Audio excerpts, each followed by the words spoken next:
ଆପଣ ସମସ୍ତଙ୍କୁ ଲେଟ୍ ଜଣା ଅଛି କି?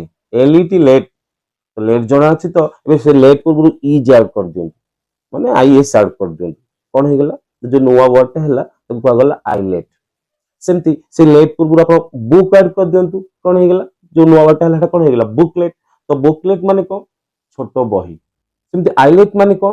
ଛୋଟ ଦୀପ। ସେମିତି ସେ ଯୋଉ ଲେଟ୍ ପୂର୍ବରୁ ଆପଣ ଷ୍ଟ୍ରିମ୍ ଆଡ୍ କରିଦିଅନ୍ତୁ, କଣ ହେଇଗଲା? ନା ଷ୍ଟ୍ରିମଲେଟ୍। ତ ଷ୍ଟ୍ରିମଲେଟ୍ ମାନେ କଣ? ଛୋଟ ଝରଣା।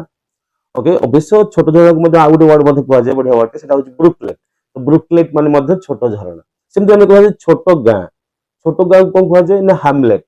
ତ ହାମଲେଟ୍ ମାନେ ଗୋଟେ ଛୋଟ ଗାଁ, ଗୋଟେ ସ୍ମଲ୍ ଭିଲେଜ, ତ କୁହାଯାଏ ଛୋଟ ଗାଁ। ଇଣ୍ଟରେଷ୍ଟିଂ ନା ନାହିଁ? ଆପଣ ଲେଟ୍ ପୂର୍ବରୁ ବ୍ରାଞ୍ଚ ଆଡ୍ କରିଦିଅନ୍ତୁ, କଣ ହେଇଗଲା? ବ୍ରାଞ୍ଚଲେଟ୍। ତ ବ୍ରାଞ୍ଚଲେଟ୍ ମାନେ କଣ?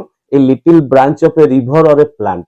ତାମାନେ ଗୋଟେ ନଦୀର ଗୋଟେ ଛୋଟ ଶାଖାଟେ ବା ଗୋଟେ ଗୋଟେ ପ୍ଲାଣ୍ଟ ର ଗୋଟେ ଛୋଟ ଶାଖାଟାକୁ ଆମେ କହୁ ବ୍ରାଞ୍ଚଲେଟ୍। ଓକେ, ସେମିତି ଗୋଟେ ନଦୀର ଗୋଟେ ଶାଖାକୁ ଆମେ କହୁ ରିଭ୍ୟୁଲେଟ୍।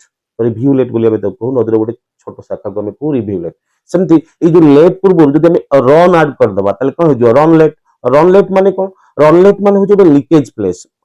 ଲେଟ୍ସ ସପୋଜ ଗୋଟେ ଆମର ଗୋଟେ ୱାଟର ବୋଟଲ ଅଛି କିମ୍ବା ଗୋଟେ ଅଏଲ ବା ଏଇ ଲିକ୍ୱିଡ ଗୋଟେ କଣ୍ଟେନର ଅଛି ବା ବୋଟଲ ଅଛି, ଯୋଉଥିରୁ କିଛି ଲିକେଜ ଯୋଉ ଜାଗାରୁ କରୁଛି ସେଟା କହୁଛି ରନଲେଟ୍। ତ ଯୋଉଠି ଡ୍ରପ ବାଇ ଡ୍ରପ କଣ ହୁଏ? ଲିକ୍ କରେ। ମେ ବି ୱାଟର ହେଇପାରେ, ମେ ବି ଅଏଲ ହେଇପାରେ, ମେ ବି ପେଟ୍ରୋଲ ହେଇପାରେ। ତ ସେଇ ଯୋଉ ପ୍ଲେସ୍ ଟାକୁ କୁହାଯାଏ ରନଲେଟ୍। ଇଣ୍ଟରେଷ୍ଟିଂ ନା ନାହିଁ? ଛୋଟ ପାହାଡକୁ କଣ କହନ୍ତି? ହିଲକ୍। ହିଲକ୍ ମାନେ କଣ? ଛୋଟ ପାହାଡ। ଓକେ, ତ ଏମିତି ଇଣ୍ଟରେଷ୍ଟିଂ ୱେରେ ଇଂଲିଶ ଶିଖିବା ପାଇଁ ହେଲେ ମୋ ସହିତ ଯୋଡି ହେଇଯାଆନ୍ତୁ।